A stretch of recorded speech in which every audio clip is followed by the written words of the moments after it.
I want to show today how Clay can be used for things that are beyond the outbound capabilities, for example, for CRM hygiene. This is a really simple case of that, and it doesn't leverage at all the things Clay can add to a workflow like this, but it also keeps things relatively simple, I would say. So let's start with how you set up the list in HubSpot in my case. So I'm going to create a list. Has to be a company-based list, and I'm gonna call it domain no LinkedIn URL. Domain but no LinkedIn URL. Let's make it an active list so it keeps on updating. And then we're gonna add two filters. The first filter I'm gonna add is for a company property, which is gonna be the company domain name, and what I want is that has any value. Domain name is known, so as long as there is something in there, it's going to be on the list. And the next thing I want is that just the opposite with the LinkedIn company name, which is unknown. Two conditions: giving us companies where we do have the domain in the system because they sent me an email, but I didn't add the company LinkedIn URL. I know there are also features inside of HubSpot. This is only to show how you can use Clay for that.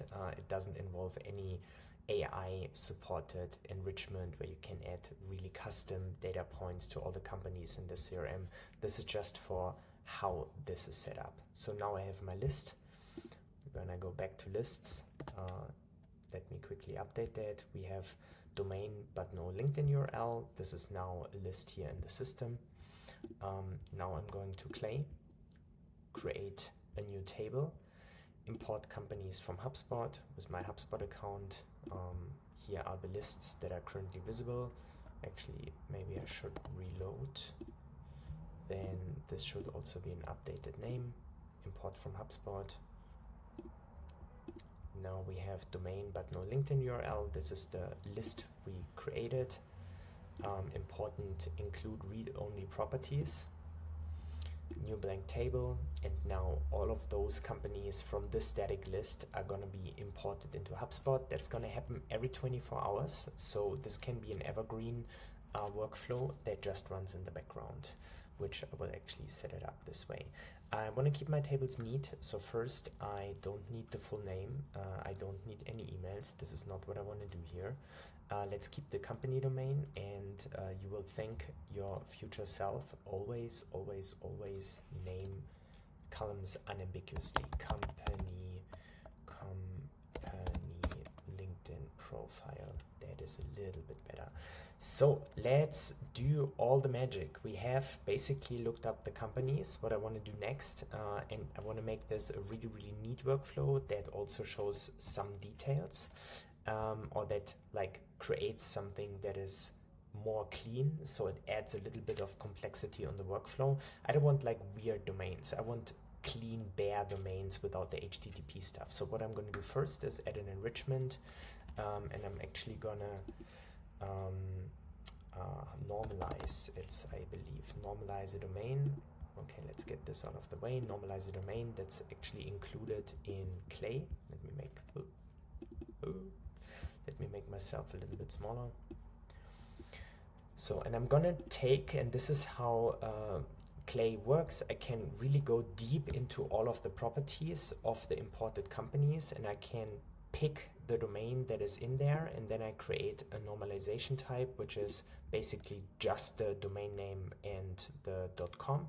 That's it. Continue to add fields. I'm not going to map that out. I want to keep that within the column without having a separate column that spells it out, because that's the only thing I'm doing with this.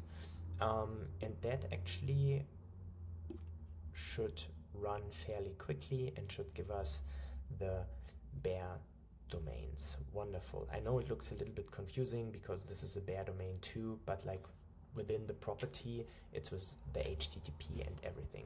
So this is the first thing. Actually, company domain can go. The next thing we want is we want to map out the company name, and for that I'm actually going to go into the property, going to open the properties, and there must be name. Okay, let's just search for name. There it is, name, company name, boom. There we have it. The next thing I want to do, and I'm actually going to use to make this really cheap or next to free, I'm going to use my own Google search, which is Serper, which is a custom API that I'm using here. The way this works is add an enrichment. Actually, sorry, I have to take one step back, because the way it works, I need to create the search term first, or it makes sense to create the search term. I call that setup. Find LinkedIn URL, and that's gonna be this. That's gonna be / the company name or / company domain, and that on site linkedin.com / company / What this means, and I'm not going to go super deep into it, but it basically searches for, sorry, that should be an and, the company name and the company domain only on linkedin.com / company / what that will do is it will create exactly this search term for every company, and that leads me to a pretty unambiguous result, which should result in the first hit being the company's LinkedIn URL. For that, the next enrichment I'm going to add is actually Serper. That's an HTTP integration. I have that as a template. Hit me up if you want to know like how all of this is done.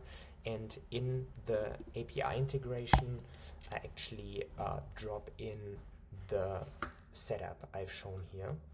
I really only need one result. That's all good. And then I'm not going to run this yet. Let's check it out. Let's call it Serper LinkedIn search. We should be fine here. Let's just run it for one. That should give us a good result. Okay. Here we go. There we have the result. That should, let's take a little bit of a more regular quote-unquote company. Oh, interesting. Here it doesn't work. Oh, nothing is perfect. Let's say stack 1. Just want to see if it in general is set up correctly. And here we go, organic, and there we have the LinkedIn URL that will work for most of the companies. And I also want to say that you can always tweak the method to get to a LinkedIn URL. There we go. And the next thing I want to do is I want to normalize that domain too. So I'm gonna use the same enrichment, normalize domain. And now I'm gonna actually select the Serper search, which is, this is all the same concept, right? Going deep into the nested columns. And the first organic result is the LinkedIn URL of the company. Here you can see it, that it's actually pretty neat what we get in terms of results. I'm going to add that normalization type, bear, and this is free, by the way. It's basically a formula that happens, so it's no fancy AI stuff or something. And here we go. This is the company LinkedIn URL. I'm going to map that out. Actually, the first result here is a little bit special, but I think it's still good to show. Now we got the LinkedIn URLs for all of those companies. Here something is missing because we don't have the company name. I could change that, but let's just go with the flow here. So for most companies, we do have the LinkedIn URL. Again, you can change the method how to find it. That's just the logic. And the last step we need to do is HubSpot. Create or update company. What we're going to do here, I'm going to link to the company ID and what I want to update. Why did this not error fetching dynamic fields? Give me 1 sec. Yeah, I actually just reloaded my Clay table to have current data in here. So now I'm gonna / and select the company ID. Gonna scroll down, gonna find LinkedIn company page. I'm gonna link to the company profile page, which is what we just found with this integration. I'm gonna save and run for 33 in the interest of time. And what's happening now for all of those companies that are in my dynamic list,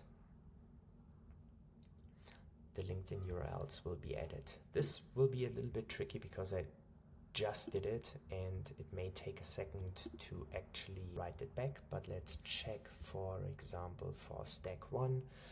That should be updated now with the LinkedIn URL. It wasn't there before, so let's search for stack. Okay, it's already out of the list.